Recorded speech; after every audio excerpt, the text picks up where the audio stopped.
Hey soul family, welcome back to the channel. This is the White Feather Tarot, and in today's reading we're taking a look at what's coming next in this spiritual awakening.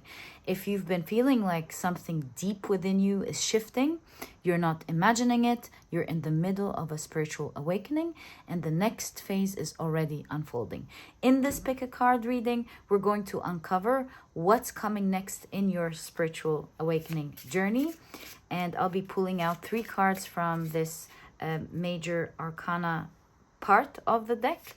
And if you prefer to pick your piles using your zodiac signs, you will find a timestamp for that down in the description box. If you even prefer for spirit to pick your pile for you today, this is also an option, and you will find a timestamp for that down in the description box. Okay, let's take a look at your cards for today's reading. For pile number 1, you've got the Lover's card.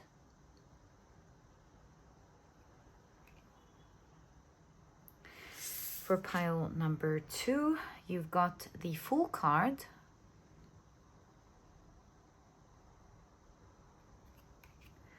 And for pile number 3, you've got the High Priestess card. As always, if you prefer to pick your piles using your crystals, then let me add these right now. There we go. So for pile number 1, you've got the Ruby in Zoisite point.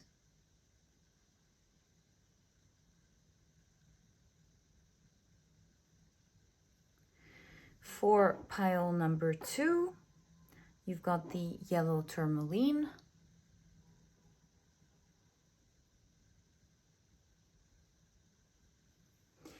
And for pile number 3, you've got the blue Apatite point.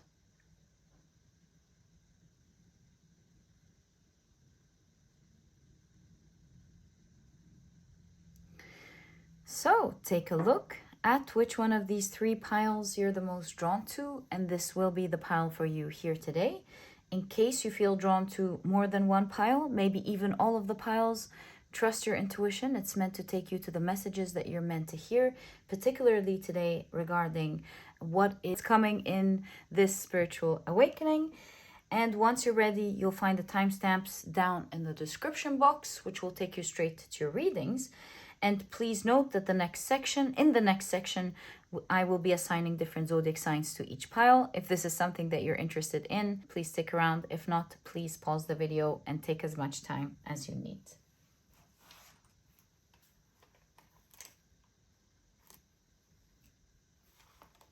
But if you prefer to pick your piles using your zodiac signs, then my dear soul family, welcome. This part of the introduction has been created specifically for you so that you can do just that.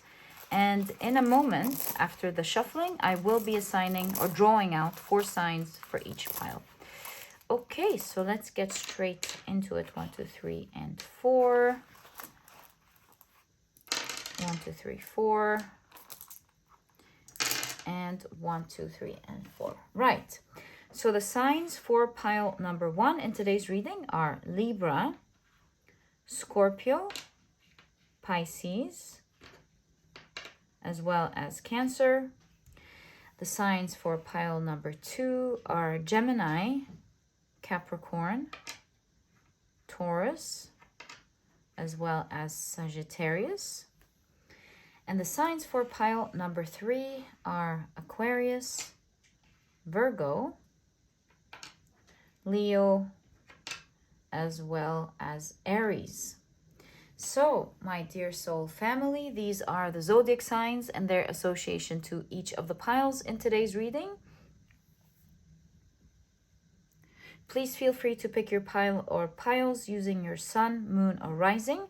I highly recommend you check out the 3. Alternatively, if you prefer to pick your pile or piles using any other placements in your chart, please feel free to do that. And once you're ready, you'll find the timestamps down in the description box, which will take you straight to your readings. And please note that the next section is about spirit picking your pile for you. If this is something that you're interested in, please stick around. If not, please pause the video and take as much time as you need. But if you prefer for Spirit to pick your pile for you, welcome. This part of the introduction has been created specifically for you. And the way I like to do it is to assign a different tarot card to each pile. And so the Magician will be presenting pile number 1, the High Priestess will be presenting pile number 2, and the Empress pile number 3, based on the numerology of the cards. And then I shuffle your cards around, and until one of them grabs my attention, I know it is your chosen pile. The way this happens is that I miss passing on a card or taking a card. So, what's coming in this spiritual awakening, my dear soul family? Was close. This one, like I struggled to pass on, and it is pile number 2. Right, so my dear soul family, these were the different ways in which you can pick your pile in today's reading. I truly hope that you've enjoyed them and that you found the clarity that you need to find your pile. And once you're ready, as you know, you'll find the timestamps down in the description box, which will take you straight to your readings. And wishing you an enjoyable reading ahead.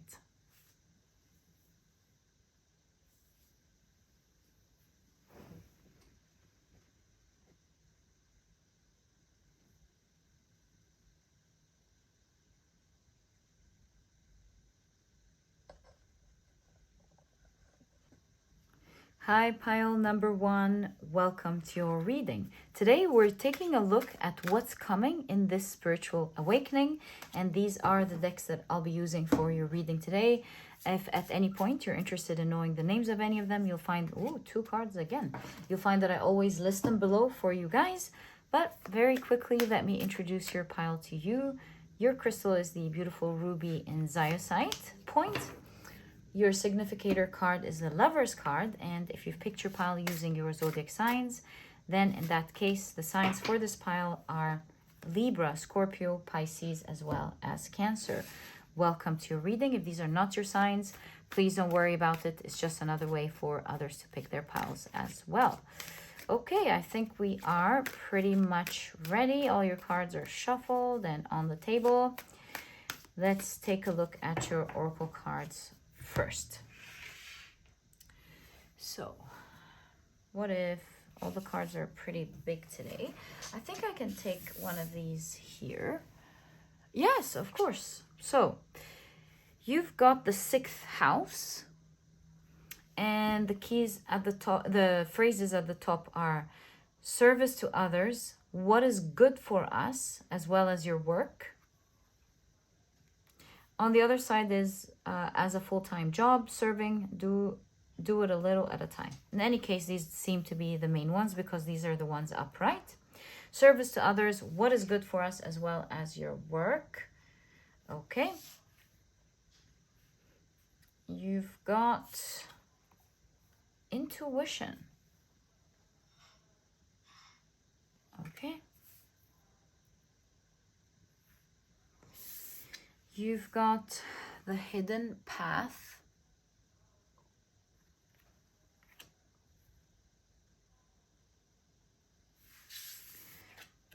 You've got the 4th house with what makes you feel secure, as well as support and your home base or family. All right, so 4th house, 6th house. Maybe someone is turning 64 this year, very specific, but it's there. You've got, or 46. You've got connect with Gaia.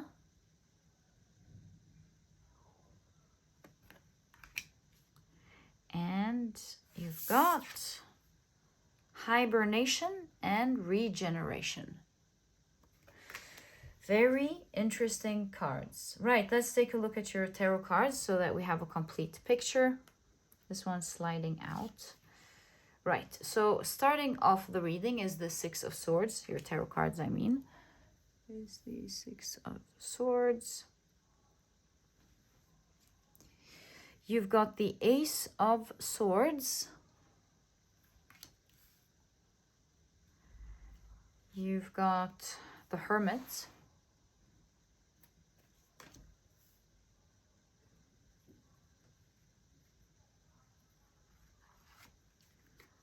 the Nine of Swords.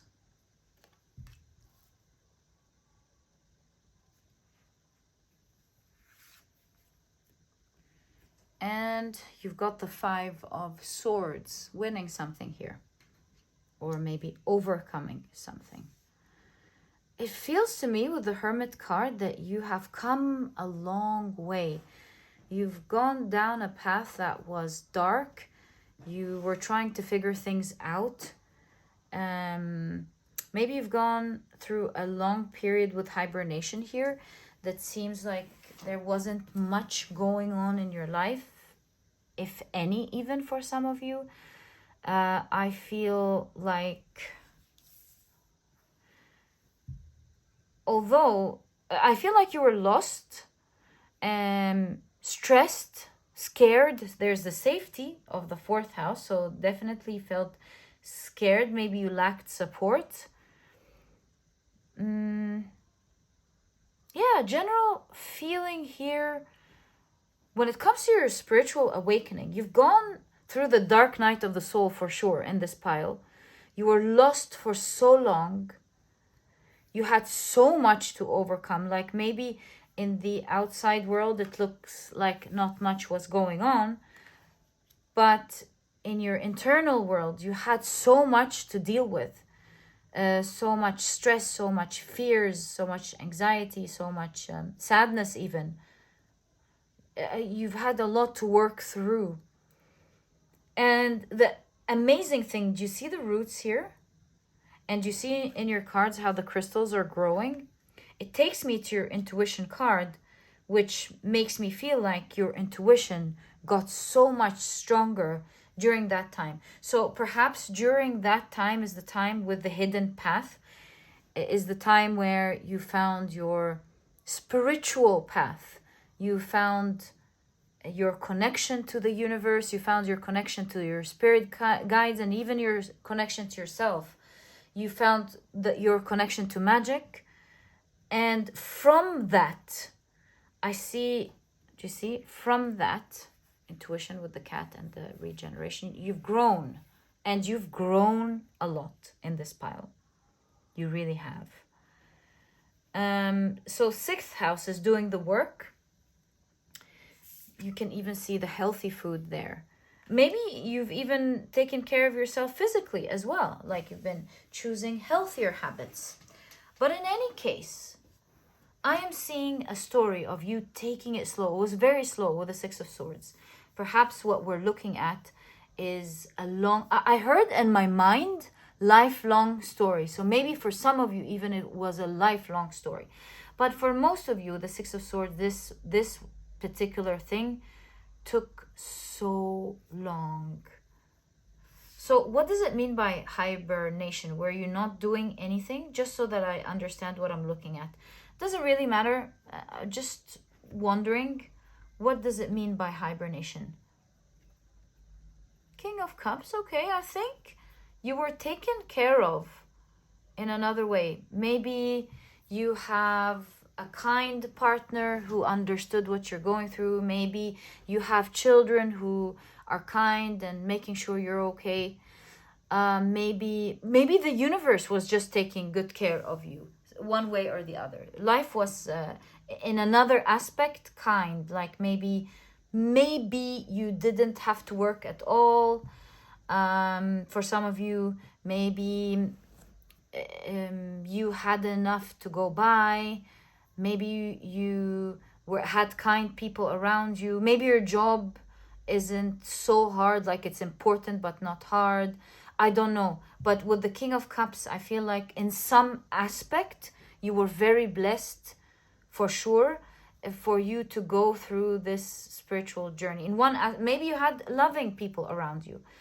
It doesn't have to be like taking care of you in terms of work, but maybe you were lucky with one loving person or some loving people. There was an area of your life where you were very blessed with, and you may not even notice it, but for others it is a blessing, and thus this is why you're not noticing it. Maybe with the fourth house, you were lucky in terms of having a safe home for some of you, safe home, loving home. In any case, I'm not going to spend too much time there. This was me just trying to figure out the hibernation. But I believe I understand. You were blessed in one aspect or the other. And with that aspect being put to the side, or not making you focus too much on it, you were able to fully focus on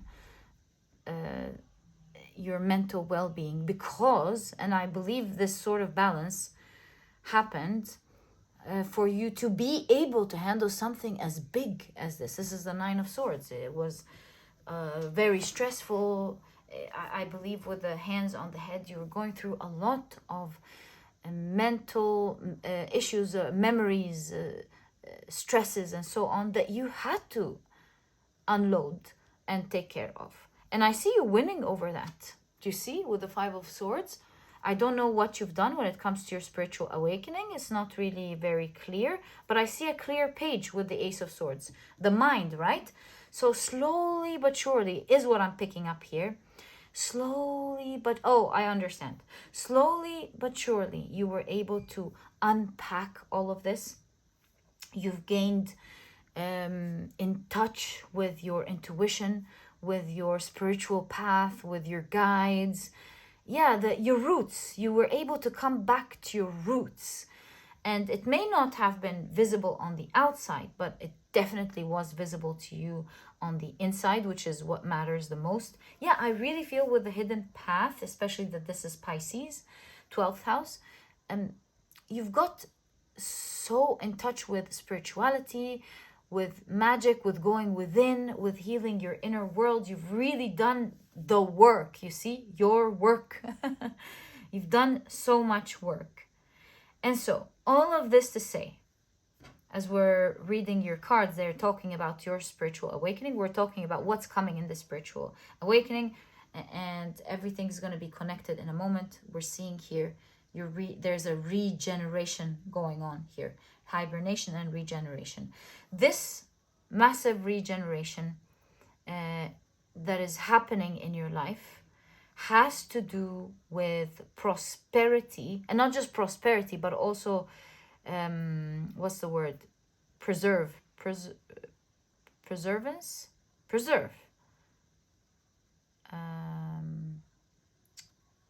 Preservation. Yeah, prosperity and preservation. And the reason I say that is because here we've got the goddess Lakshmi, and like the divine couple, the goddess Lakshmi, as well as Narayan, who is a form of Vishnu. And Vishnu is the preserver of the universe. The goddess Lakshmi is the goddess of wealth, prosperity, fortune, right? So I'm very sure that your reading is saying the energy of, there's a regeneration of the energy of prosperity and wealth in your life happening. And just like the tree, it is here to stay, because you've got the divine counterpart, the Lord Vishnu. So yeah, I feel like that's the powerful regeneration that is happening in your life. In fact, with all of the sprouting, I know it's the grass, just reading it intuitively, perhaps you started getting a taste of that. Because usually with energy, you know how they say in astrology, for example, the shadow of a planet, like there's retrograde, for example, and there's the shadow of the retrograde. While it may not have happened yet, but you start to feel the effect of the retrograde, a shadow of movements of planets. So in that way, I'm seeing that you've had a taste, like you've got the shadow of that energy, like you started feeling it in your life. Just a feeling with how the roots are coming and affecting the legs, and the legs are touching the grass. Just a feeling. I could be right, I could be wrong, but I'd like to share what I'm seeing. So you might have gotten a bit of a taste, let's say, when it comes to this energy. So what did you taste? Maybe you did and you don't know. So let's see. What is this taste that you've gotten, my dear pile? Yeah, fourth house. You've grounded yourself. Connect with Gaia. I feel like you've done such hard work. I feel like with the Five of Swords, you're starting to win over, whether you've done it completely or not. I mean, the work is always going to be the work. But there's something about you're winning over at least the painful part. What you had to go through so much. You're really winning. You're starting at least to win over it. There's the roots coming. You're starting to feel it. That's what I feel here with the regeneration and the roots touching the legs. Okay, so what are you starting to feel? That's the first question before we take a look at what's coming, right? So what are you starting to feel? What have you been experiencing as a result? Wow, the Judgment card is the awakening. Maybe you're starting to feel like you're waking up. Your energy is waking up.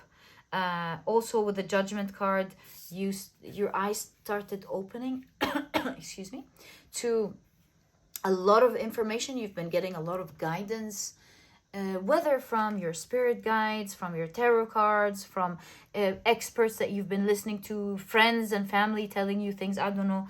But suddenly I'm feeling like there's a lot of information coming down on you. That's part of the awakening. You're feeling more awoken. Your energy feels stronger. It's like you were sleeping and your energy's it's starting to wake. You're starting to feel fresh. Perhaps that's a part of it that you've started to feel. Amazing. What else?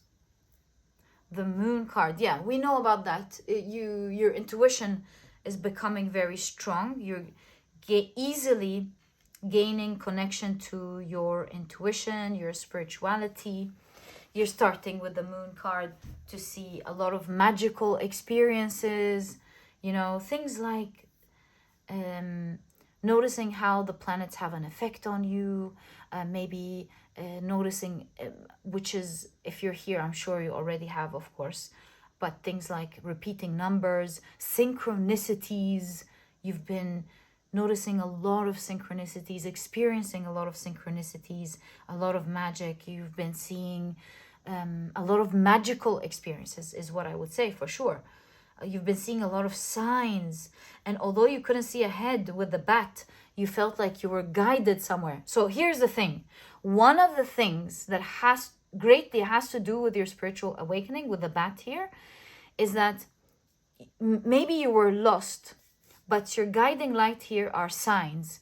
Maybe things like you getting the right information just when you needed it. Like you're really wondering about something and it just shows up. You're like turning on the TV and somebody's talking about it and you're like, whoa, I was just thinking about that. Or your tarot cards or any form of divination that you do show you an answer, show you something. In all cases, you get just an inkling, a strong inkling to do something, and it turns out to be right. You're getting a lot of these signs and guidance these days, and it's genuinely moving you forward in the right direction. That's definitely what you must be feeling here, the hidden path. It's like you're on a path and you didn't even choose to be there. It's through the guidance, through intuition, through a synchronicity that you saw, through you suddenly thinking about something and you get the answer, or you're just being spoiled with a lot of information and you're just finding yourself on this path and that you maybe never even chosen consciously, like you're not aware. Maybe your soul chose it, right? For sure. But you're choosing it step by step when you didn't, let's say, intend to be on this path, is what I'm trying to say. Right. And we're going to continue with this awakening that you're feeling this day and this energy that you're starting to feel. 7 of Wands. Suddenly, these days, you feel much stronger in your belief and capability in having the strength to overcome many things that used to weigh down on you, used to stand in your path, used to make you feel challenged.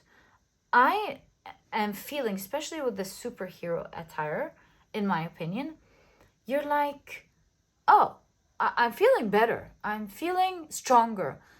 I'm feeling like I can do this. Before, I felt like I couldn't take these obstacles. I was tired or I was weighed down. I had so much to deal with.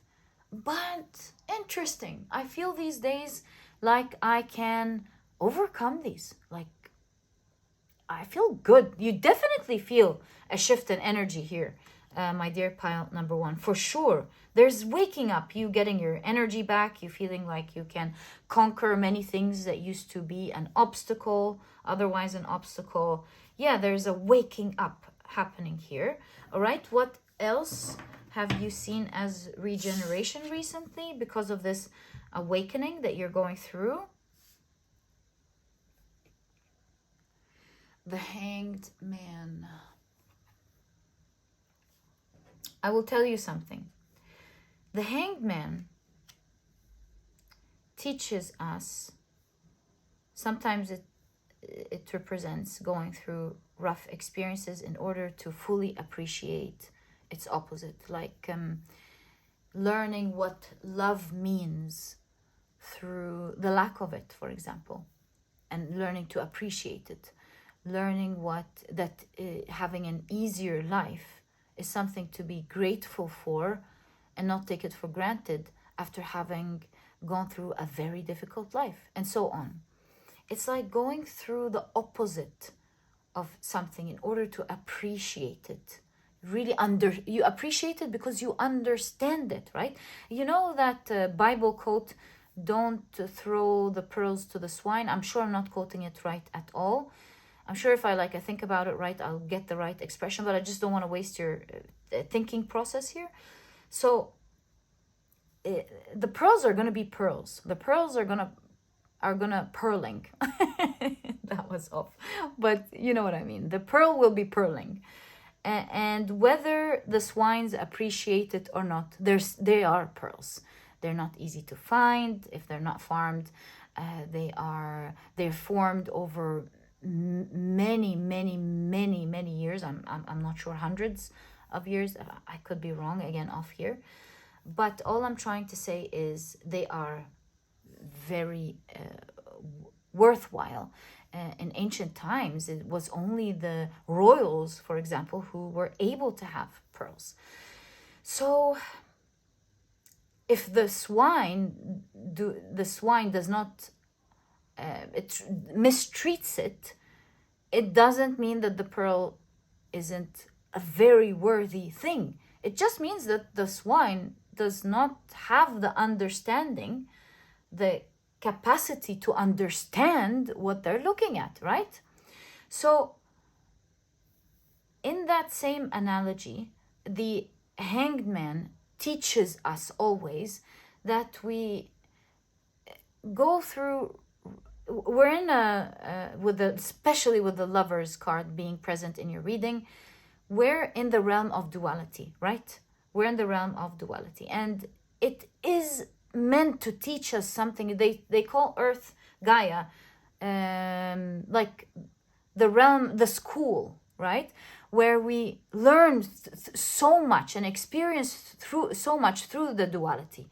And so there's something about what you've really gone through, this dark night of the soul, that was meant to teach you something that you were not so aware of in order to truly appreciate something else. And it's not always as clear as the swine and the pearls. With this last part, I will be able to fully explain what I'm seeing with the Hanged Man here. It's not always so obvious. Of course, I'm gonna appreciate good things when they come to my life. I always appreciate good things. Absolutely. You may be, in fact, a person who definitely appreciates all the good things that you have in life. But sometimes we genuinely take things for granted. How about you don't appreciate your efforts, or you don't appreciate what you want sometimes.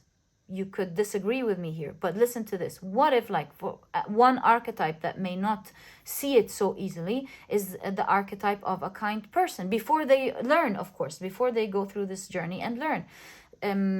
Not all kind people are like that. Hey, I definitely know that. I'm just giving you an example, guys. Definitely not. In fact, most kind people are balanced and they're not like that. But there is the archetype of a kind person who first has to learn what it really means to be kind. When you are kind to everyone except yourself, by not learning to say no when you can't, just because someone else is being is going to be upset, then you haven't learned the pearl, the value of what it means for you to take care of yourself.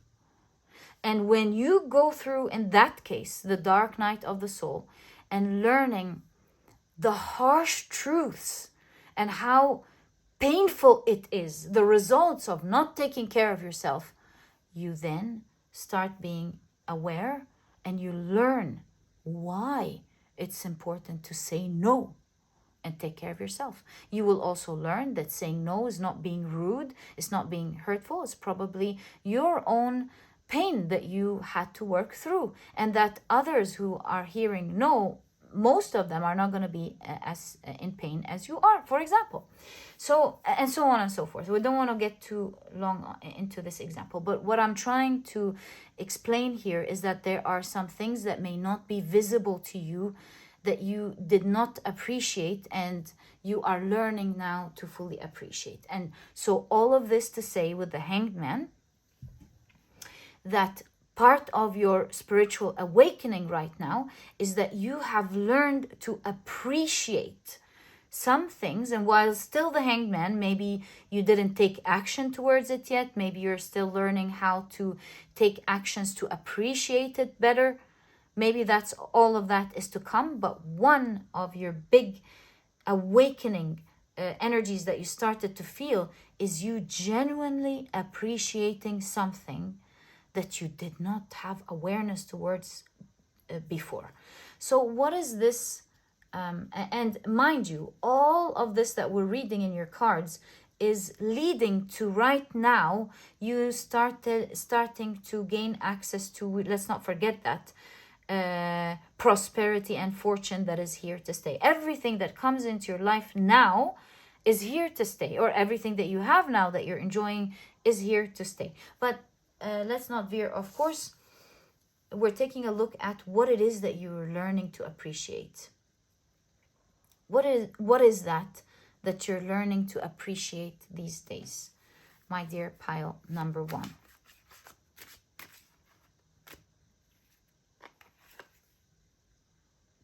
The Hierophant. Something traditional. Maybe there was something that you felt was, how can I say that, traditional, like something that usually most people would do, and you felt like, I'm not going to do that. In fact, I am so opposite to this traditional way of doing things. And while a part of you, by the way, may have been right, because it's the Hierophant after all, there is a part of the energy with the Hierophant that has to do with rigidness, right? So maybe you saw through this rigidness and that part is right, but perhaps you canceled altogether with the Hierophant the wisdom that comes with this tradition, that many people are doing that you refuse to do. And so through your long journey, spiritual journey, you're now going to unpack how to appreciate this traditional act or idea that others have that you may not have liked at all, which led you to your dark night of the soul because you were holding on to a value or something less rigid, an open-mindedness. something more open-minded that you genuinely believe in, which is a correct one. But now with the duality, you're learning to bring these two items together. An example of that could be what's traditional that we're all refusing these days, for just to be more understandable. What is it that we're all refusing these days? What have we changed from our grandparents' times? A lot. Why am I stuck on such an like an obvious thing that should pop up? Maybe because I have to find its cure. What have we changed? We've changed a lot. Like, maybe I'm not saying a lot of them because a lot of them and their solutions may be controversial. So let me think of one that I can share. One example comes to mind, actually, toxic femininity and toxic masculinity, and how it was presented in the old times. Like, women, this is the archetype, and men, this is the archetype, and if they do anything else, then they're deemed by society as not being masculine enough or feminine enough. And so sometimes a lot of us in the generations to come, we're fighting this war. And sometimes in order to fight it, some people may have even like swayed too far and lost the balance. And so it's not about being put into a box, but finding out who you really are, first of all, and that's where it begins, and making sure from that place that you have a balance between masculine energy and feminine energy. Both are very important, and not to run away from one or the other. And so in that case, whether toxic masculinity or toxic femininity, in that case, this person finds themselves first, learns about themselves, learns who they are first, and makes sure that they adopt both energies. And when adopting those two energies, how does it resonate with them? How do they want to apply it? How does it flow through them as a vessel? So yeah, that's just a quick example. The example we were going with, the example of the kind person in that case, maybe they felt like society was harsh. They didn't want to be harsh. They believed in kindness, which is a beautiful thing. But then have they forgotten that they must also see what resonates with them, which is being kind to themselves. So they must find out first what they want and what they need before they even look on the outside and give out the kindness. And that doesn't mean don't give out kindness. They can be exactly who they are and give off their beautiful energy from the heart, but in the awareness of how they also need this kindness, how that's important for them as well. Okay, so yeah, we were talking about what you're starting to notice, right? In your spiritual awakening, you're starting to realize how you're important or what's important to you. You're starting to, just like the pearl, value something that you did not value before. You're starting to wake up, your energy is starting to wake up. You're able to deal with many things you couldn't deal with before. You feel like your intuition is very strong. Okay, so that's the spiritual awakening. Maybe even I just noticed a while ago when I was talking, this is your significator card. So part of what you've been feeling as well could be fortune. Like maybe you're feeling more fortunate. You're finding like a coin when you're walking. Maybe you're getting an unexpected present or income or something. Yeah, you're all in general also noticing kindness and fortune and wealth. Okay, so let's get to the main part, which is what's coming in. We already know what you've been feeling, that it's happening. we know the general idea that it has to do with prosperity and wealth and fortune. So let's see, in the wake of your spiritual progress, transcendence, what are you going to experience? And then how is it going to progress? So you've got the Hierophant.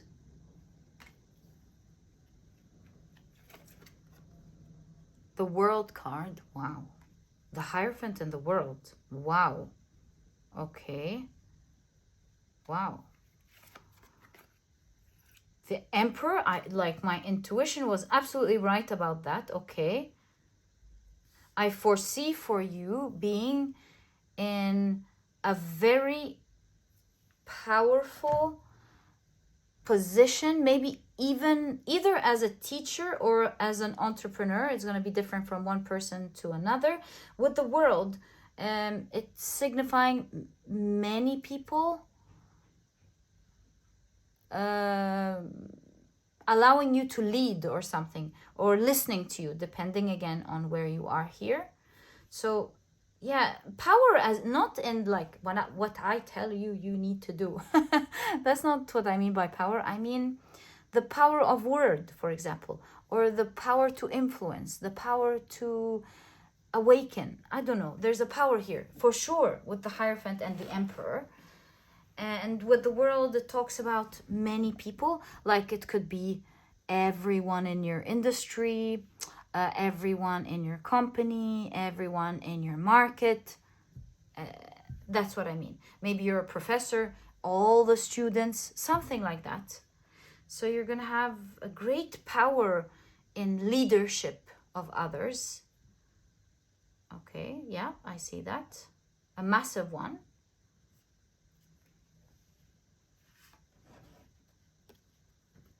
Six of Cups.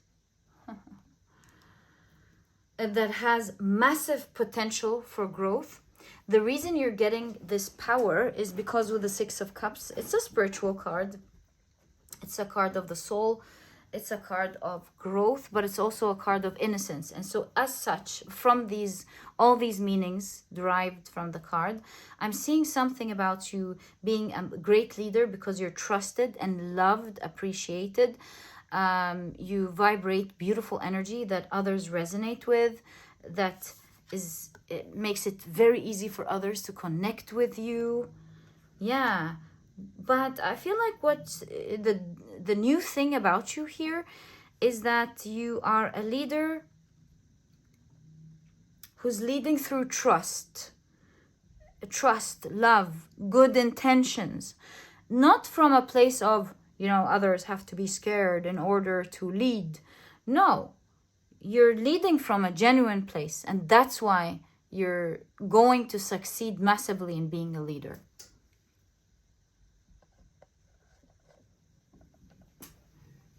And so this is where your wealth and fortune is coming from. It's something that's going to continue to grow for you. It's here to stay.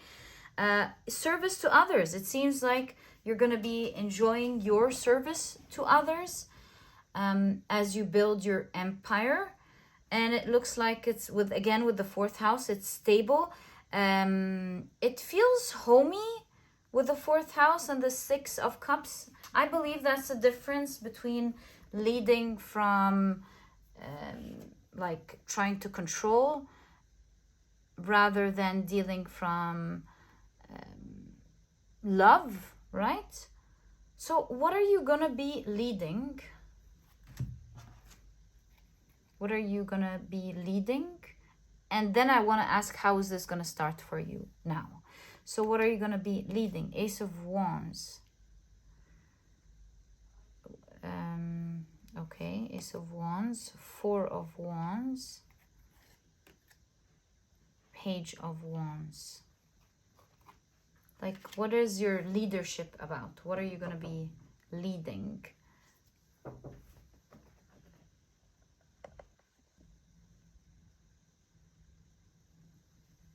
I'm feeling you're going to initiate something. You're going to start something that you're passionate about with the Ace of Wands, that is equally going to make everyone else very passionate. Maybe you have a strong idea, a new one, a bright one with the Ace of Wands that you're going to present to others, that many others are going to celebrate and love. It's an initiation with the Ace of Wands, like you're going to initiate an idea.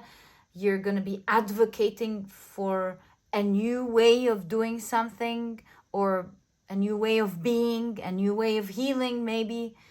And I see you making everyone happy with the Four of Wands with it. And that's how you elevate. You're leading through help, it seems, through enlightenment with the Ace of Wands, through power, empowerment with the Ace of Wands, individual empowerment with the Ace of Wands. Like you are making each one learning from you or buying from you with the Emperor. That's part of this scope. Personally empowered. And they love that. And with the Page of Wands, you can see that they are roaming independently. Maybe they still have a lot to learn, but they feel like, okay, I got this. I know where to begin. I know what to do. I feel like I've started a new page in my life. I feel like an individual. I'm still learning. I love learning, but I have a direction kind of energy. Yeah, that's the kind of thing you're leading. You're presenting a wand for others to carry on their own. That's why others love you so much. You're empowering each individual, listening or making use of the product or the service you are providing. And what else?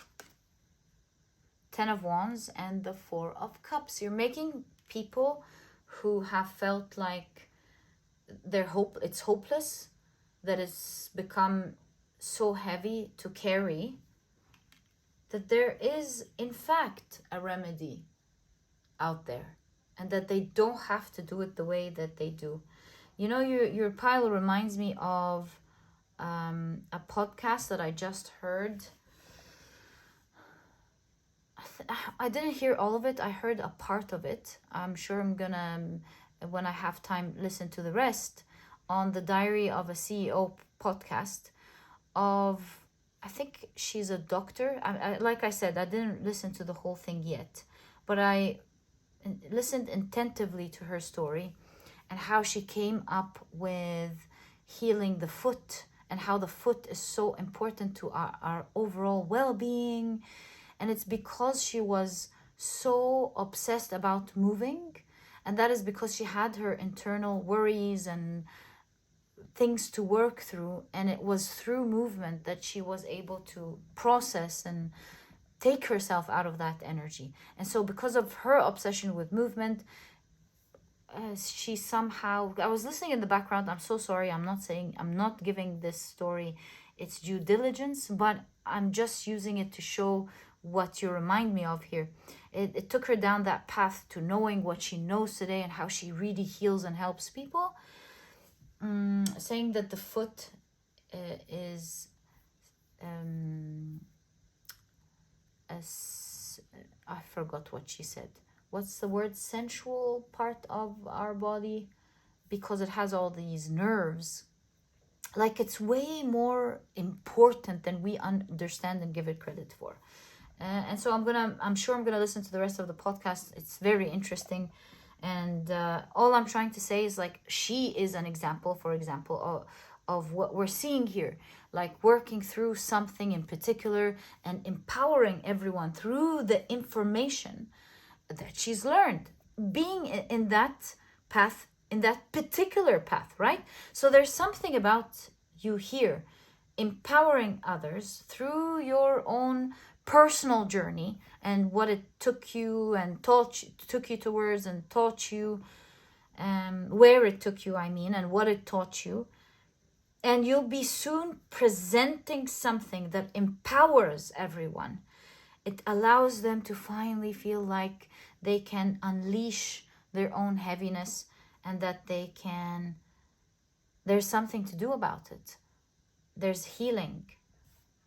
All of the things that they had obviously didn't work, Four of Cups.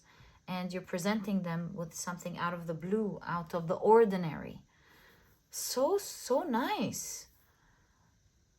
Okay, so it's very healing with the 6th house, 4th house. Something they can do in their home or privately.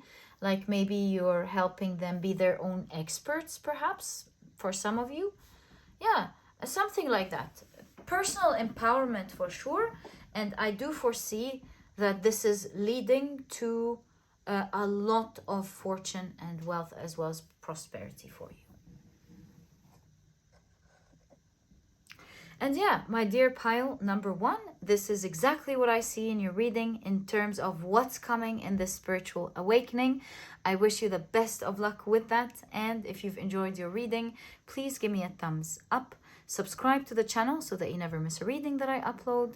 And my dear pile number 1, I'll catch you in the next reading. Oh, with the lovers, you might even find the love of your life soon. How did I miss that? But it's there as well.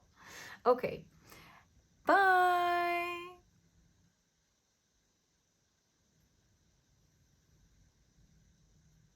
Hi, pile number 2. Welcome to your reading. Today, we're taking a look at what's coming in this spiritual awakening. And these are the decks that I'll be using for your reading today. If at any point you're interested in knowing the names of any of them, you'll find that I always list them below for you guys. But very quickly, let me introduce your pile to you. Your crystal is the beautiful yellow tourmaline point. Your significator card is the Fool card. And if you've picked your pile using your zodiac signs, then in that case, the signs for this pile are Gemini, Capricorn, Taurus, as well as Sagittarius. Welcome to your reading. If these are not your signs, please don't worry about it. It's just another way for others to pick their piles as well. Okay, so let's get straight into it and see what's coming in this spiritual awakening. Right, so you've got the card Adrift. Okay. You also have Mercury with the keywords the awareness of. You have many thoughts about or from, and you have many words. Right. On the other side, it's communicate, analyze, let your mind tell you how to. Right. The awareness of, many thoughts about, or many thoughts from, as well as many words. Right. You've got legacy. It's a Virgo card. Okay. And you've got gratitude and thanks. What a beautiful card. Gratitude and thanks. Okay. Let's take a look at your tarot cards. So, you've got the 6 of Cups.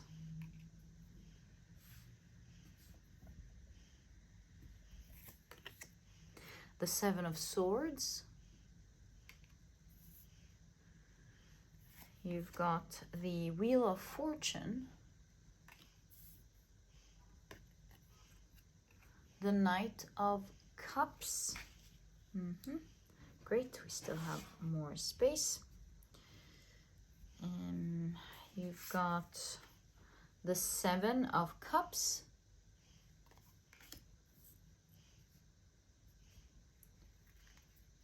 If you're hearing background and the noise in the background, sorry, this is my dog sleeping. You've got the 5 of Wands.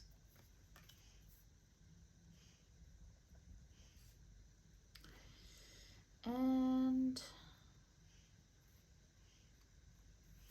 you've got the Strength card.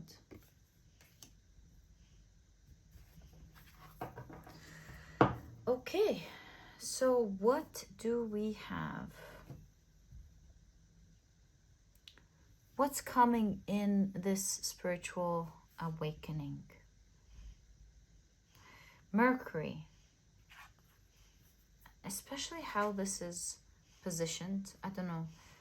You strike me as someone highly connected.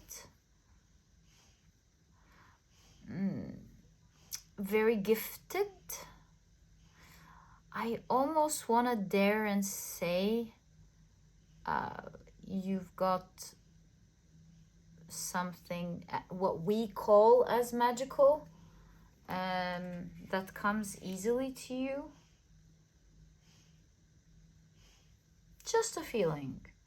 You strike me as a witch here. You strike me as a kind, beautiful, loving person who radiates beauty and love.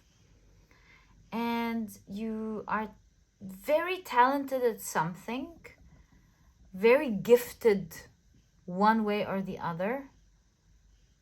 You strike me as humble as well, but you know you're very gifted, very connected. I don't know. This pile makes me feel like you've got a strong gift. I really feel it here.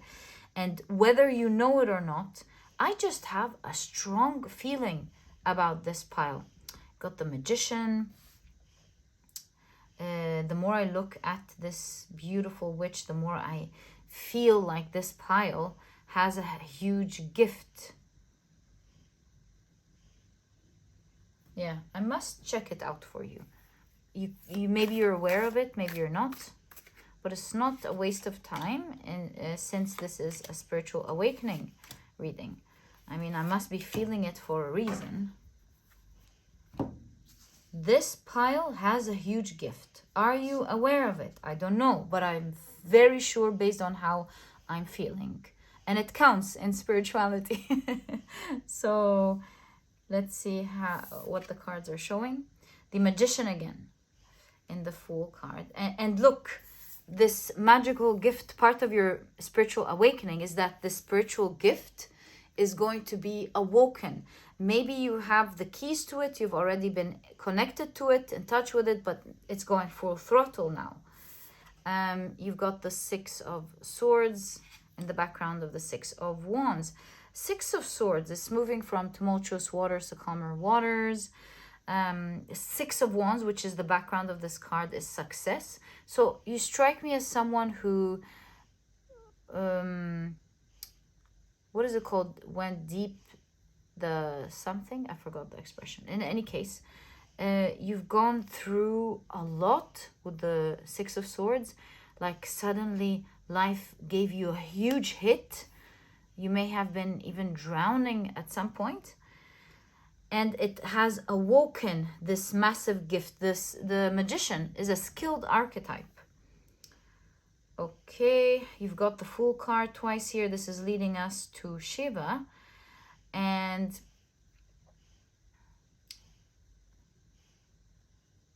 something has to do with time, maybe? First Traveler. Okay, we'll get to Shiva in a moment. You've got the card, the Six of Pentacles in the background of the Six of Cups. Six of Cups, you've had it since childhood, but with the Six of Pentacles is growing now exponentially. And the Five of Pentacles. It's growing because of the shattering that happened. Yeah, we did notice that there was a shattering. What is the gift, though? Well, these were clues for you, right? But in order for me to find what this gift is, I must look at the cards. And it's leading us to your significator card. The First Traveler. You know, in some interpretations, Vishnu is considered the ultimate time traveler. This is why I was saying time traveling or something. Maybe you're able to tune into your past or find out about the future for some of you. Wow, okay. Maybe. First Traveler. He's considered in these interpretations as an ultimate time traveler because of his timeless nature and ability, his timeless nature and ability to experience different periods of time. So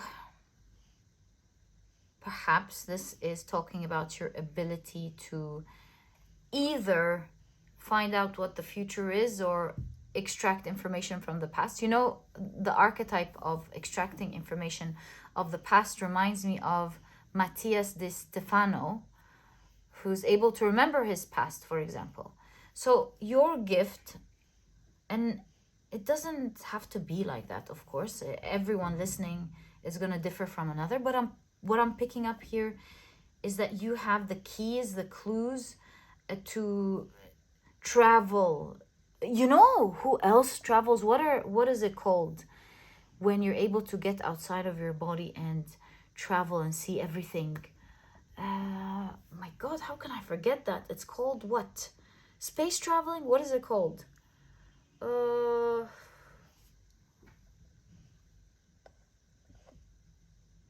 Remote traveling. And you won't believe it. The introductory cards, I have it on the side, and the magician happens to be the one like on the side here of the table. So you've got a lot of magician cards. It's definitely leading us to your main card. No, not your full card. Because of the magician being in the full, leading us to your full card. Yeah, remote traveling, having the ability to see other realms, having the ability to see into the future or connect to your past, extract information from there. And you might think this is crazy, but I'm telling you, there's something about a gift being revoked or reawoken, even in the wake of your spiritual transcendence right now. It's something that with a drift that perhaps you were so not in touch with, and now you are coming closer to it, something like that. Especially, you know, I feel like it's you used to like you know how to do it maybe from a past life, and it's reawakening with legacy, especially because Vishnu is said to have experienced the universe even before its creation. So he's seen the whole cycle, the creation, the destruction, the rebirth. So there's something about with the cycle here again, you being in touch with your legacy. See, you've got Arthur's sword and this Seven of Swords. It could sound to you like something beyond your wildest imagination, and we'll see what is it realistically going to help you do and get and achieve, right? But for now, I'm seeing that there's a unique skill from the very beginning. This is Arthur's sword. You're finding your unique gift that I dare say only you can do it, especially in the way that you can do. I know many people can remote travel, or many people can remember their past, many people can see into the future, and so on. But the way you can do something is very, very unique. And it is the legacy that you are here to leave or create. You didn't have access to it before. It's like you have it from ancient times. I think I gotta be careful with the art here because of YouTube. But you didn't, like, you had it in the past and ancient times. You didn't have access to it for a while, and now I believe you're gaining access to it. Even the Empress is a rebirth, a creation, birth, rebirth, in my opinion, in your case. So you're gaining, first and foremost, gaining access to a huge spiritual power that allows you with Mercury to access some knowledge, being aware of something. Many words means you're able to say things, maybe you're able to predict things. Many thoughts, maybe you're able to channel. There is definitely something very powerful in this pile, and I've even sensed it intuitively when I looked at this card. And it does look like, whether you're aware of it or not, you had it since childhood. So maybe you were accessing its dilute form of it, and now it's growing with you, especially in the wake of your spiritual growth right now. And the more you've been working out and healing and fixing whatever tumultuous energy that hit you, that you've gone through, whatever hit you as you're trying to fix it, the more you integrate and fix it, the more access you have towards this power. It's not the other way around. It's not like this power is helping you. It's different. The more you grow, the more clarity you get, and the more you gain access. Oh, this is not the magician, this is the Hierophant. My apologies. All right, so we've got a lot of magicians. We've got the Hierophant and the Fool. Right. So the Hierophant, the more you grow and integrate, the more you learn about it, and the more you have the keys to use this power. Okay, so we're not going to spend so much time in this power, but just letting you know, my dear pile number 2, that you definitely have something powerful when it has to do with traveling, seeing the future, gaining access to the past, remote traveling, traveling as in the Akashic records. You're able to consciously extract information from the Akashic records. That's another form of traveling to another realm, right? Gaining having access to the other realms. Yeah, I feel like, and you're far ahead from many people who may even have this gift, my dear pile number 2. It's like something unheard of with the ghost, something new, something no one saw coming, or no one, maybe not many people, at least in our day and age, know about or are aware about. And it's wonderful, because everyone who's got a gift is celebrating you at the end of the day. They put you on a pedestal. They celebrate this great gift, or they're about to celebrate this great gift that you have. This is so sweet. Yeah, and you gain access to this spiritual gift. All I can say, because of the cards that came out, is that you have access to, you can gain access to knowledge through traveling. Whether this is through the Akashic records or we're not going to repeat, but something like that for sure.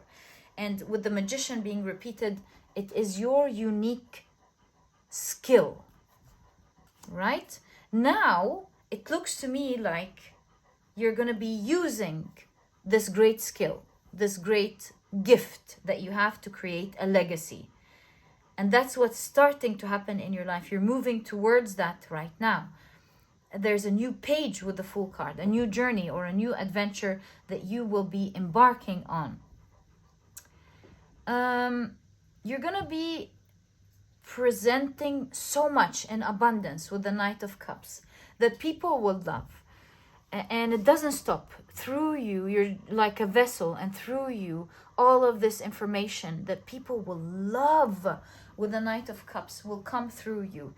Maybe you're able to connect other people to their loved ones who passed away. Maybe you're going to help people by telling them about their future, thus giving them the energy maybe that they need to pursue their dreams. But there's something about the more you say, the merrier, the more people love it. They love that you are giving this gift generously.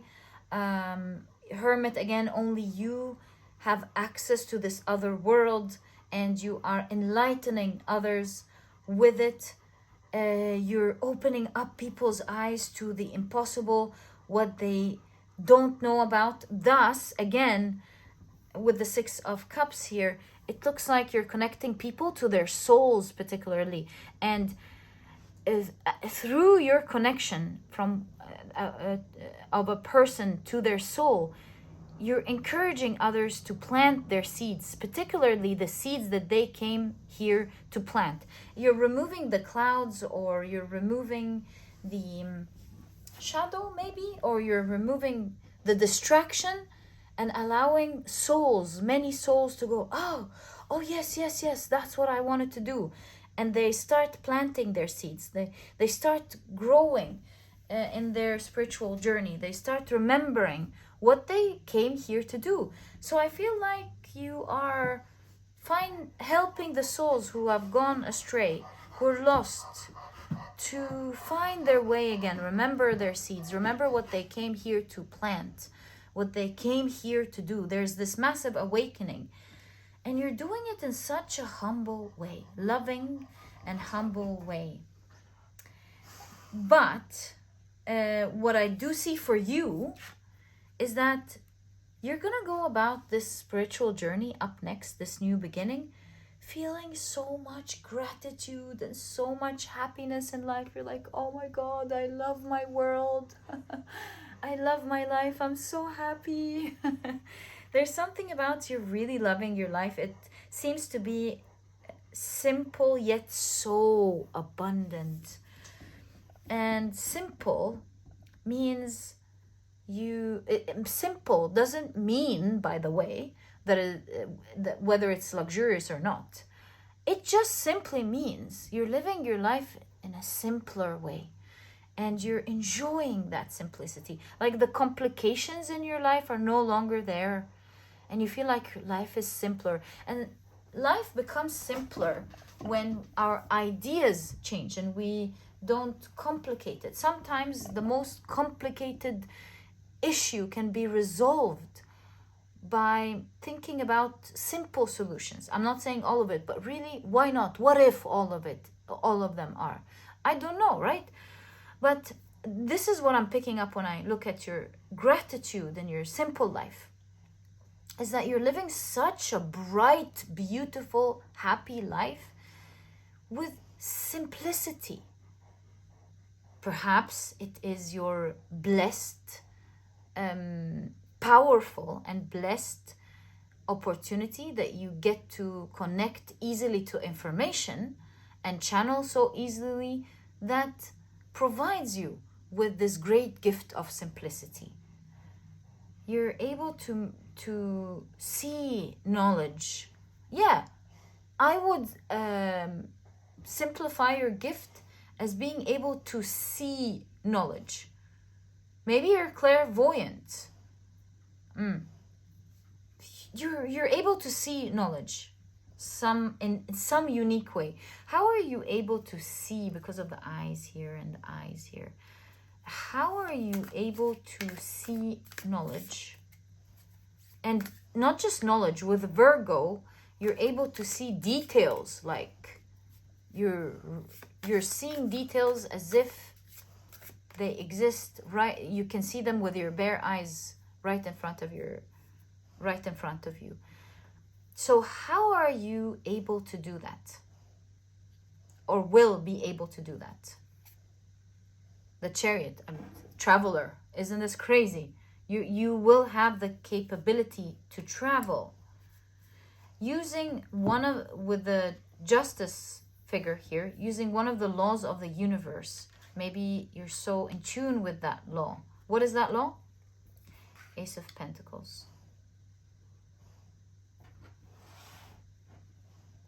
What is that law, Ace of Pentacles? Ace of Pentacles.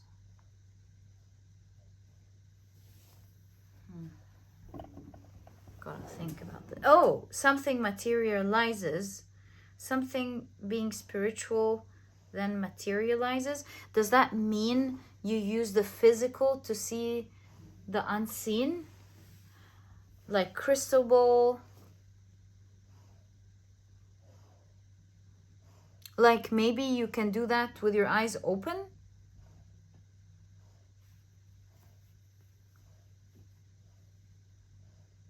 Using the material to see the unseen. It is a unique one for sure.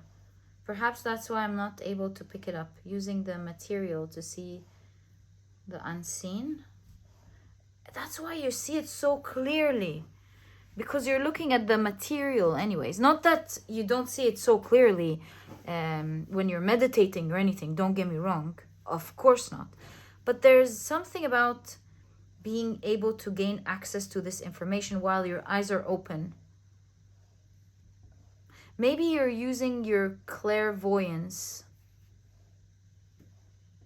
to see things that others are not seeing in the physical? If it weren't for that uniqueness, I would guess you're using tarot, runes, crystal ball. I would guess it like that. But seeing that it is very unique and how much gifted you are, and using like something nobody has heard about before, I can't tell you it's anything that I personally know, but you will find out. So yeah, only a little bit left to go. You'll be finding out about that. Now, this gift is no small deal in your reading, because it is this gift that's going to make you very fortunate up next in your life. Let's expand on that. This gift will make you very fortunate. It will help others gain in touch with their fortune. Yeah, very fortunate, we know here. We can see it clearly. And you're going to be living a very prosperous, abundant life. I see your environment is going to be so beautiful. You're going to be so in touch with nature and the beautiful things in life. You're going to feel so grateful, like life becomes so beautiful for you. And most importantly, actually, with the Strength and the Five of Wands in the background of the Five of Swords, I feel like this great gift is going to easily help you conquer. That's why you're living a simple life. Conquer the very things that used to bring you pain and you used to struggle with the fives, that you used to greatly struggle with. I feel like you suddenly gain access to knowledge.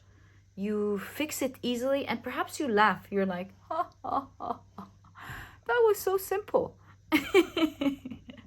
That was so simple. Guys, why are we overcomplicating things? Yeah, highly spiritual for sure. You're gaining access to so much wisdom. And I think you realize that the answers to your troubles, many of the troubles that you used to go through and fight through and try to overcome, suddenly you're like, why am I struggling like this? This can be resolved like that. Why did I overcomplicate things? You know? Yeah, wisdom is beautiful, isn't it? I'm feeling that. You're like, you become aware of knowledge. You're so happy because there's a point here when you realize that life is so much simpler than we're making it to be. Guys, if you reach this conclusion, email me. Please, I would love to listen to you all day. I would love to listen to you all day. Yeah, please do share your wisdom with others. And you don't need any advice here. That's definitely what you're doing here. That's what you're using it for. Perhaps this is why everybody's like, yes, we're vouching for you. Your words of wisdom communicate and analyze. Yeah. Let your mind tell you how to. Exactly. You're communicating simplicity. You're like, no. We don't have to do it like that. Is it one way? Yes. But you may choose to do it like that. And everyone's like, oh, how did this not come in mind? It's like spiritual hacks, you know? Hacks for life. Yeah, you're definitely gaining wisdom that is unparalleled. That's another aspect that I'm seeing to your reading. You're seeing wisdom with your own physical eyes. You can't go wrong. You can't miss it. You can see it. You know it. You understand it. And you're laughing. You're like, oh my God, we've spent so many years complicating things. Ha ha. This is so much simpler. Right. This is why when you communicate, everybody wants to listen to you. I mean, even look at my reaction. The first thing is like, please tell me about this. The more you talk, the more people are like, keep talking. We're listening. It's kind of like, yes, keep talking. We're listening. Keep talking. We're listening. People love you. You're happy. You're contagious. Your happiness is contagious. Okay. I would love to just pick up the cards and go, what is one of your wisdom? But I'm not going to do that because I may not have permission to do that. Maybe you don't want to say anything too early. I respect that, and I'll let you bring out your wisdom when you channel it and when you're ready. Okay, so how is your world changing, my dear pile number 2? How is your world changes? You're going to create a legacy, that is for sure, in this pile. How's your world changing? Let's take a look. What's coming in this spiritual awakening? So, you've got the Devil and the King of Cups. Oh, expose. Right, you've got the Moon card. Again, the expose. You're showing that there's another path. Okay, okay. The Magician.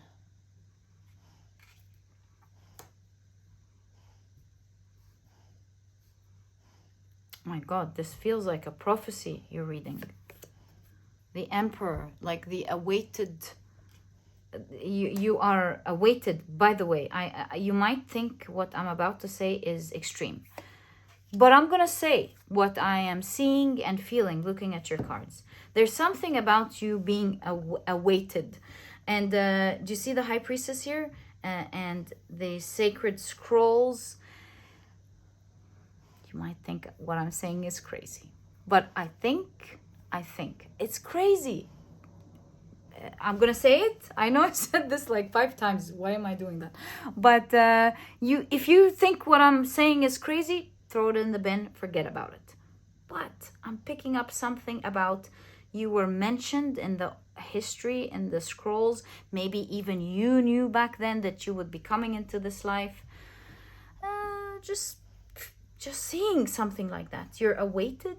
Your role, your role is awaited in one way or the other. And how is your role awaited?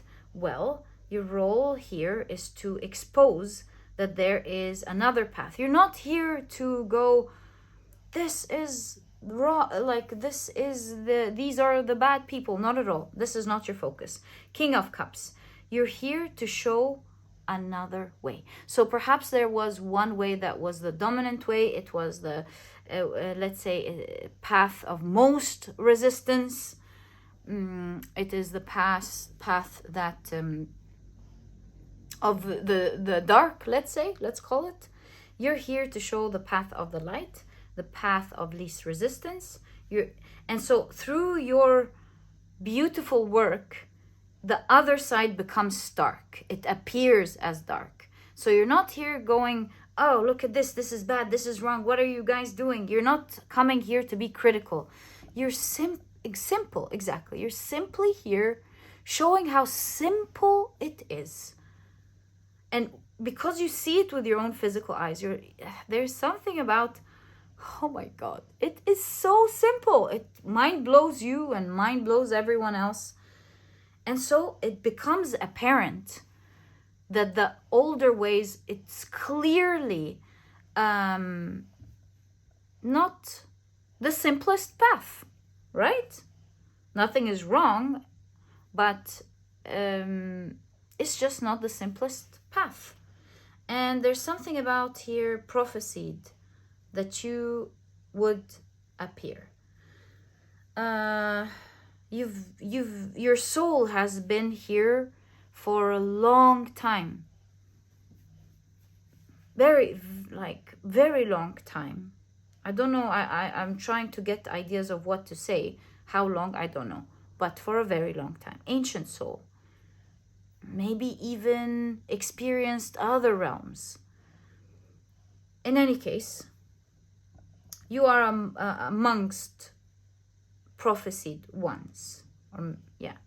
History, at least esoterically or secret scrolls or something, they know about you. So what are you here to do? You're here to change the world. Point blank period. Plain simple.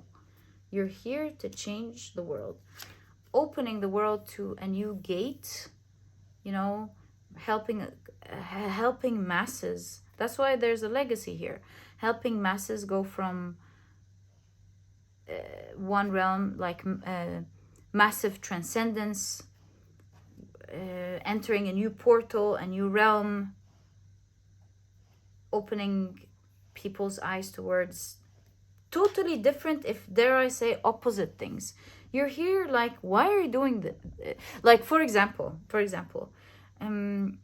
why are you putting all of this effort in this? And you're like, because hard work is important. Yes, of course. I'm like guessing here. I'm playing your role, so I'm gonna get it all wrong, right? But just an example, the gist of the energy. You're like, no, ha ha ha ha. You don't have to, in fact, put in all that effort. What if it's done without no effort at all, just consciously? For example, what if physical effort is important, of course, but it has nothing to do with you manifesting what you want? Just a simple example from my mind, and I don't know how, like, I don't have really the wisdom to bring this together in the beautiful form as you will be able to see it clearly. But something along these lines of simplicity versus hard, not the most healthy or most loving direction, something like that. But you've been prophesied here. So what's been said about you? You can see the Chariot in the Knight of Pentacles, the one who will come and change. Yeah, things are slow. The Chariot comes, it moves fast. Something about the one, yeah, even the Emperor has the Chariot figures. Sphinx. So there's something about you coming and making a massive movement forward. Like maybe everyone comes in, has an important role to make some form of movement, right? But I feel like you're here coming to go, all right, enough with the walking, let's take the rocket. Something like that. Yeah, enough with the walking. Did everyone have a nice walk? Did you enjoy it? Yes, let's take the rocket. Something like that. Wow, what an amazing reading. And I see you moving towards that now, that huge spiritual awakening that's coming in. So when is this pinnacle of this spiritual awakening? Like, not pinnacle, a pinnacle of the wake. Pinnacle of the wake. Pinnacle of when you're really starting to see this. Okay, how about we ask it in a different way?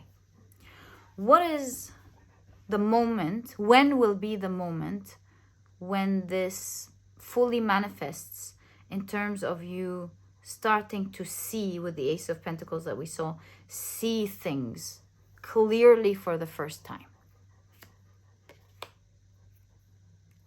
This is, in terms of timing, the Seven of Wands in the background of the Seven of Pentacles. Seven of Pentacles, it means it's not right now, but Seven of Pentacles means it's happening. Tick, tock, tick, tock. You're going through this now. There's momentum being created at the moment. Seven of Wands shows that you've got access to some of it, or maybe some big part aspect of it with the Seven of Wands, and the rest will be showing up one after the other. So you're already going through that awakening. It's not one that happens boom right away, but you are going through it, and it's moving little by little, little by little. And with every moving part, you're gaining more access to that gift, until at its pinnacle, you're like, oh my God, I can see things. How can I see these things? I can't believe it. At some point, as you're going through this, you're really going to have this massive awakening. It's just all going to make sense from that moment onwards. I'm seeing that you're in the last stages, like what's called the waste time, the running time. What do they call it in soccer? the lost time, I think you're like, you're there, but not entirely there yet. It's happening right now as you're watching this reading. It is still taking its good time, but relative to how far you've gone when it comes to your spiritual awakening, you're really nearly there. It's happening right now as you're speaking, tick-tock, day by day. At some point, you're gonna see your gift as clear as you're looking at your screen right now or anything right next to you. And my dear pile number 2, this is exactly what I see in your reading. I truly hope that you've enjoyed it. If you have, please give me a thumbs up. Subscribe to the channel so that you never miss a reading that I upload. And my dear pile number 2, I'll catch you in the next reading. Bye!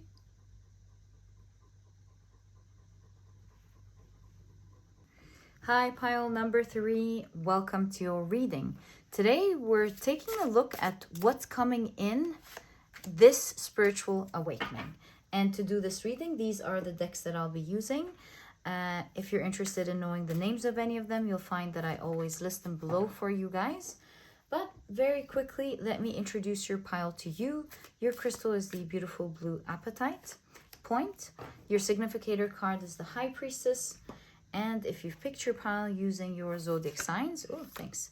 In that case, the signs for this pile are, look, Aquarius and Aquarius. Are Aquarius, Virgo, Leo, as well as Aries. Welcome to your reading. If these are not your signs, please don't worry about it. It's just another way for others to pick their piles as well. Okay, so let's get straight into it and taking a look at what's coming in this spiritual awakening. And we'll start off with your oracle cards first. So with this Aquarius card, you've got, it's the number 33, and you've got the card Tangled Thoughts, right?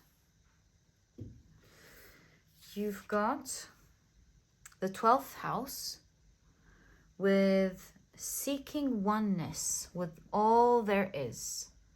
Interesting that you got that with the High Priestess.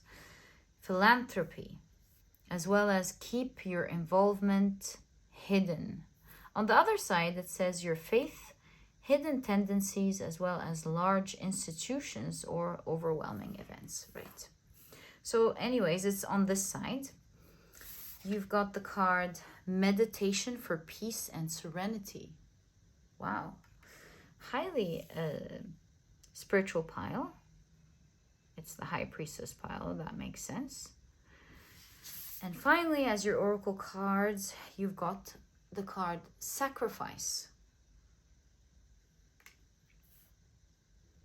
Okay, let's now take a look at your tarot cards. So, you've got the King of Swords.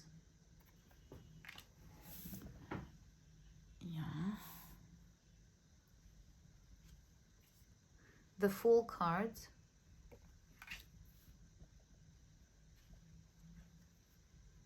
The Page of Pentacles.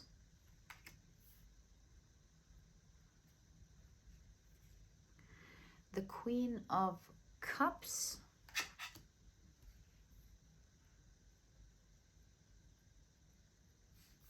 Right? You've got the Two of Swords.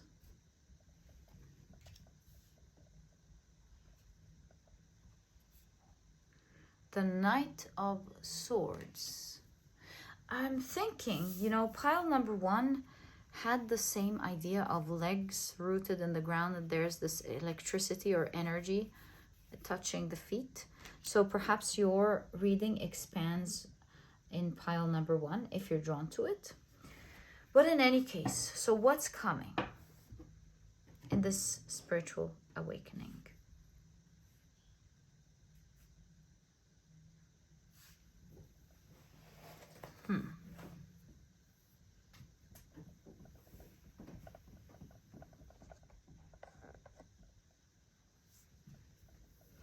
I have a strong feeling with this pile, the High Priestess, 12th house. This card reminds me of an underground guru. underwater, underground. It looks like this pile either has a lot of spiritual knowledge, they're enlightened, they know a lot of hidden knowledge, and maybe they don't talk much about themselves. That's an archetype in this pile. If this is not you, I would say that you're definitely getting there with the 12th house, right? So whether you're there yet or not, this is a pile that will have access to a lot of knowledge, wise knowledge, that not everybody knows about. With philanthropy here, it looks like you're being prepared for something. Look, there is here in the full card, what is it called? Roof cleaner, pipe, chimney cleaner here, and they are squeaky clean. Their white dog is squeaky clean. In my opinion, it signifies mastery. Since it's the full card and not the 8 of Pentacles, I'm seeing something about once you fully get this knowledge, which you are currently getting right now, that's what's happening right now, you will have the full mastery to begin a very important philanthropic mission for others. It's purely for others.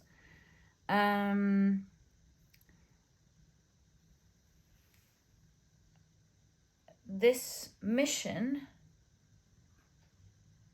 requires some form of sacrifice. Not anyone is capable of doing that sacrifice, but this is why you're being presented by the Durga here, the Hindu goddess Durga, who's the goddess of power, strength, protection.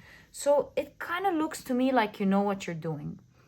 It's not an easy job, but with the sort of mastery that you're going to have, that sacrifice becomes something very easy to do. It's kind of like if you watch an expert from afar and you're like, whoa, I can never do that.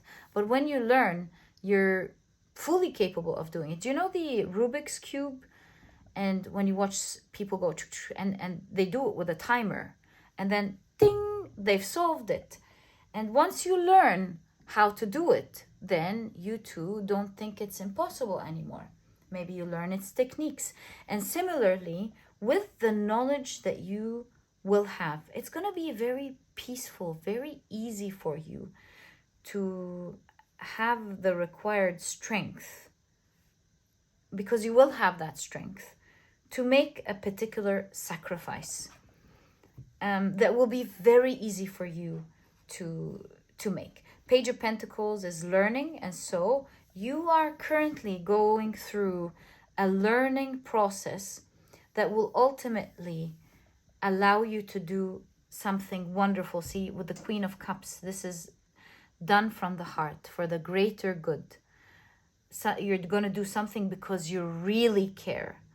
Something that you won't have access to in this reading right now with the Two of Swords, but you're being initiated with it right now. So right now, you're moving quickly towards it.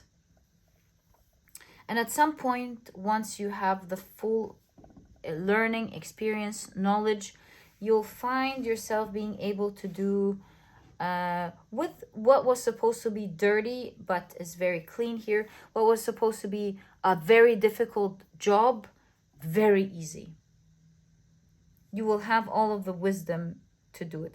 And it looks with Tangled Thoughts that it looks like it's a tough, rough job to do for the uninitiated, so to speak, because of the lack of the knowledge. But once everything is in order, and it's clear, it makes anyone think, oh, that's not so hard. And so right now, I see two things happening, actually, not just one. The first one is you constantly learning and gaining access to knowledge, higher up, leveled up knowledge that maybe not a lot of people get to see or have. And that is happening rather quickly with the Knight of Swords. Another thing that is happening rather quickly is how you're gaining access to your power. You know, Durga is a symbol of the divine feminine energy, Shakti, which is the source of creation and power. So I am seeing that your Shakti or your power is increasing exponentially. And it is one day soon going to allow you to do something that you perhaps now thought of unthinkable. And you're going to do it in a very clean cut way. This will be, with the Queen of Cups, your gift to humanity. Maybe it's the planet, maybe it's animals, maybe it's something else I'm not seeing. But it'll be your gift from the heart. And it will bring you the biggest joy with the Queen of Cups. Keep your involvement hidden. I am seeing, again with the idea of the underground, that you will be doing this mission with all the love in the world. It's going to be clean cut. It's going to be easy for you. The real hard work is in the now of gaining this knowledge, of gaining access to this Shakti, to this power. And you're going to, with the High Priestess, remain hidden. Hidden. You're going to do this wonderful thing, but you're not necessarily going to announce it, and you're not going to really worry about you being known for it. And that's really the real wisdom. As the more you learn, the more you understand that this is a role that you're playing here. It's not the real you, and that you leave everything and go. What you take with you is the karma at the end of the day. And what really matters, since it's the karma, is the impact that you create. And so there's something about this pile that's not waiting for the glory, but genuinely wants to make a difference.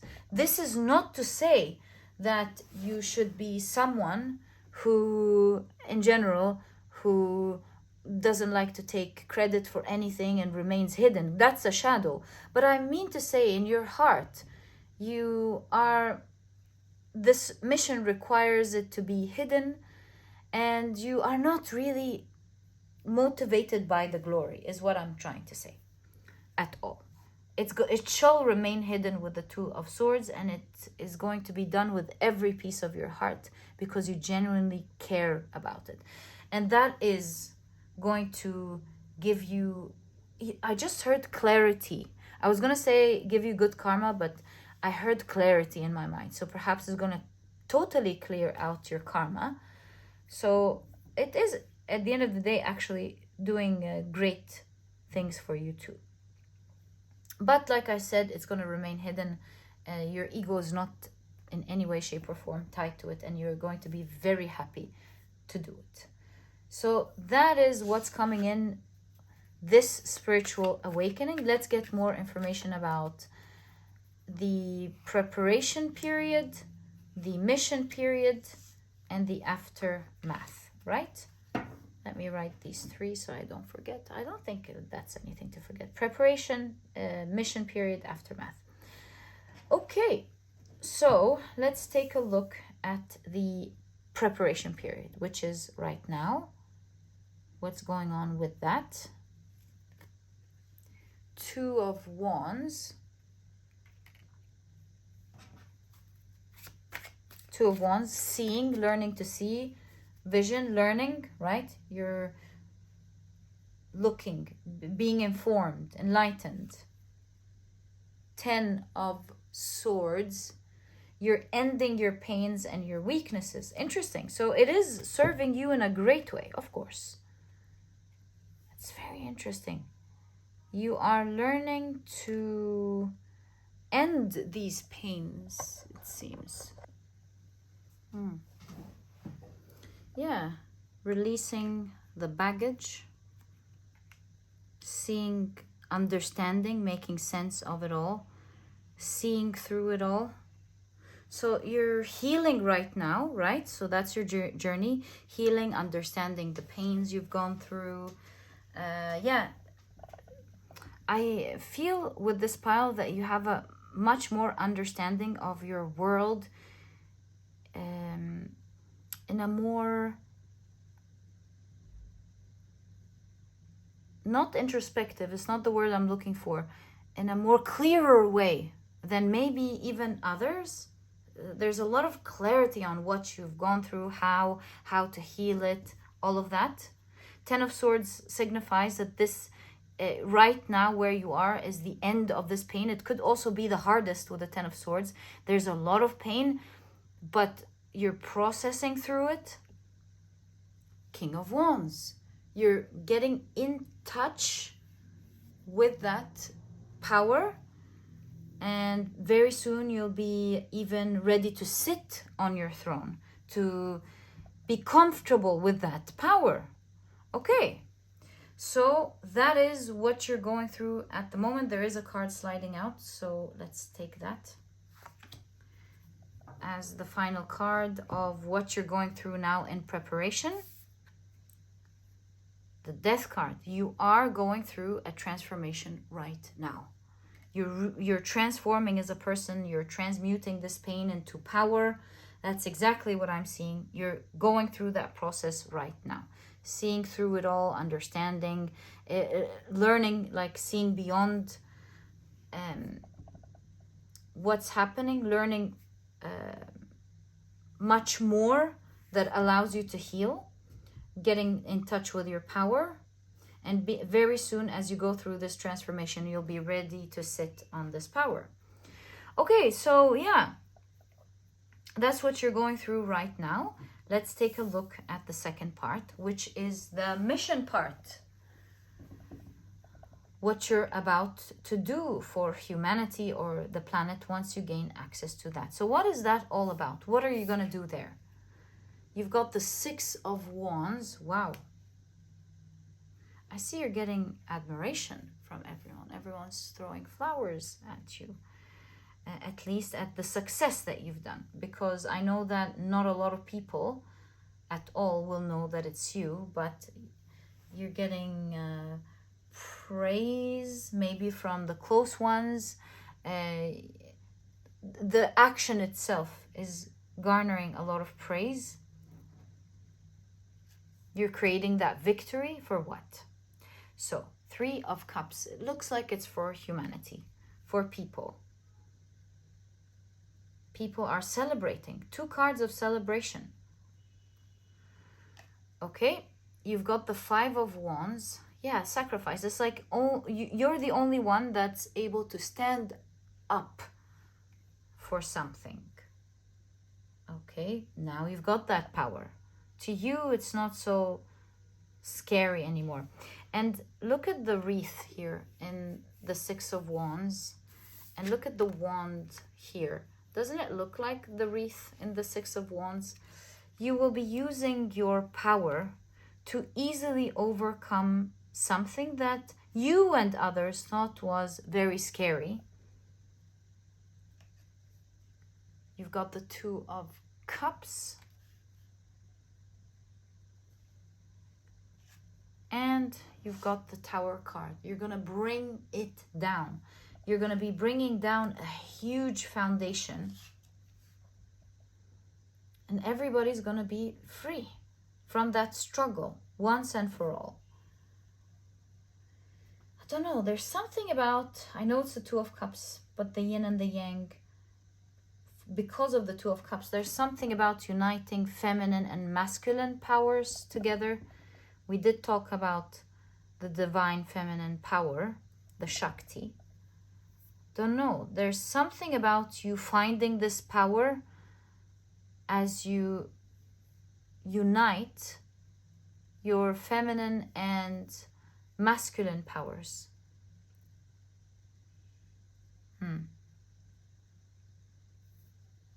You're bringing a foundation down.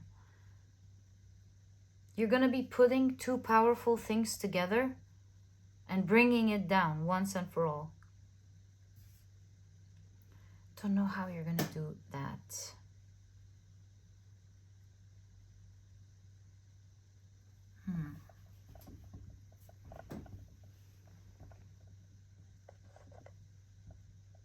Maybe someone else is going to get credit for it, but really it is you who's done it. And again, to you, it's not about who gets credit. It's the fact that your heart is filled with love for the fact that you brought this down, that it is down. What's the foundation that's coming down? The Hanged Man and the Emperor. Some form of power coming down. Power that was, there's a word for it, revoked. Power that was taken that will be revoked. Okay, what sort of power is that? I know it's for the collective, so obviously everyone here listening will be doing in a different way. Whoa. Oh, doesn't this remind you of like machinery, AI? So for some of you, not everyone, this could also signify something that's been working automatically now. Like we're so used to it. It could be systems, it could be AI, it could be machinery and the industrial, industrial field, AI, industrial field, machines, systems. Yeah, something like that. Devil, like corruption, a lot of corruption there in some form of system that's taken people's powers, and this power is going to be revoked. Right, okay, so that makes sense. What are you doing here? What is this feminine and masculine powers that you will be putting together to bring this down? Wow. The amazing things I see in your reading, guys. What is the feminine and the masculine aspects that you will be bringing together to bring this power down? So this card is the outcome after that in your life. So feminine aspect, Four of Wands. Again, that same thing in your wand. Same thing. What are the odds? You hold a power which you're gaining access to now, right now. You're gaining access to that power, right? So you're holding a power which is a combination of wisdom as well as Shakti power, that is the having a lot of strength due to the healing that you are going through. So you're not afraid. You go through a particular type of healing where you're not afraid anymore, and so this type of power doesn't make you doesn't strike a chord. It doesn't make you afraid like everyone else. It's like as if you're awoken, and it's like, and you're like, that's not scary. Oh, we're gonna take away this and do that, and you're like, yeah, sure, do whatever you want. You're not afraid anymore here at all, because you've gained wisdom. Maybe you've gained wisdom on how to be happy without anything that anyone could be twisting your arm for, right? Something like that. So feminine energy here is the Four of Wands, and it takes us to that wand here, which is what you're fighting with to bring it down. So that's the feminine power. It could be your Shakti, your ability to gain back your power, heal your feminine energy or something. Yeah, heal your emotions, gain back your power. Feminine energy as well as the masculine In that case is the Nine of Wands, having the confidence to follow through with a particular vision. It's almost like everybody with the vision here knows what the answer is to revoke that power, but nobody's able to apply it. And so feminine and masculine powers is you actually going through it, you following that path that everybody knows about, but maybe not much can actually apply it. Because with the feminine and the masculine here, you've healed and you're able to use that power to go through with your plans. It's sort of what I'm seeing. Let's get more clarification here. So what are you actually going to do now that we've seen the feminine and the masculine? That it shows this card that you have the capability of bringing it down because you've done the healing, you've gained back your power. You're someone who's got back their power. And you are able. It's almost like you're the one who slipped through with the water here. Okay, so what are you actually going to do? Strength. So it's all about healing and finding your power. How amazing. Not being afraid of the power anymore. Sort of even befriending it or something. Taking care of it kindly. The Lovers. Don't tell me you're gonna beat them with love. Well, we might be laughing, but there's an element of that here. What? Looks like it. How are you gonna do that? Yeah, you're gonna beat them with love. I don't know how you're gonna do that, but you've got the Two of Cups, the Lovers. There's definitely a new aspect of love here. I think you're able to show a new type of power that others don't know because you've healed. So it's the loving embrace that unalives. I'm just joking. But you've got the Six of Swords, or that ends it all. Six of Swords. And the Four of Cups. You're going to be doing it in a very unique way, it seems. You're not going to go through a war or fight as I thought. Your fight is different. Somehow, your fight has to do with healing the situation itself. It's not like, we're gonna bring you down, I'm not afraid. Yes, you're not afraid, thus you can handle the situation. It's kind of like everybody knows this answer theoretically, but nobody sees how it can be applied in reality. So you're gonna be able to apply that, and it has to do with your own balance that you've reached, your own strength that you've reached. And it will seem crazy, but for the very first time, you'll be able to apply a theory that everyone knows, yeah, in a good world, this is how it would be applied. Yeah, I mean, in theory, it makes sense, but in reality, that doesn't make sense. There's something like that. And somehow you will be able to heal that system. Instead, are these the two cards? There was a card here with the machine, remember? Yeah, I put it back in the deck. With the machines here, you're going to be able to heal the system where you are able to, with the two sides, give what each side needs without the aggression or the manipulation needed, right? So somehow you're able to heal both sides, right? So in order, our goals is for these people to have this and for these people to have that. And so in order to do that, we don't have to do it in this way. In fact, it takes resources, it takes effort, it doesn't stay, it requires this, it requires that. And so what we can do, how about we do it like that?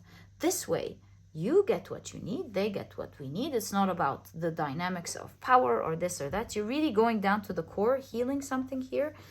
And you'll be there with the Four of Cups. You'll be there for a long while, making sure that it takes the necessary time it needs for this idea to be applied.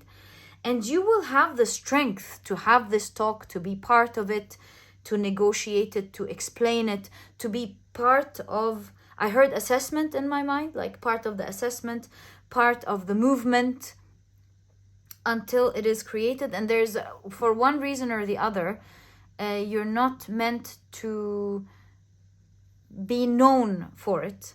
Some other official or someone in charge is meant to be known for it, which is part of the solution or something. But you really don't care. All you care about is that you've done something wonderful. And you'll be there. And it's going to take time. This Four of Cups looks bored. So it is going to take time. But you'll be very proud of bringing down this foundation. And it is the internal balance of your feminine and masculine energy. The High Priestess, right? Balancing within you first that feminine and masculine power. Finding your Shakti through your healing journey and getting in touch with your power and being able to sit on that throne to go, right, this is how it's going to be done. Somehow you will have the strength and the boldness to make a massive change like that. It requires a unique character, a unique wisdom, a unique power, like you being in your power to do it. And yeah, I see that you will be bringing down a destructive system down. And you have a massive role in doing that. Wow. Okay. So, although you will not be known, we will take a look at how your life is going to be like after this. And it might be much easier, and I'm sure it is much easier than I am imagining. You know, when the more we know, the more things become much easier than what we thought. Okay, so what's happening after this period, after you bring this down? How's your life going to be like, my dear pile number 3? You've got the 10 of Wands.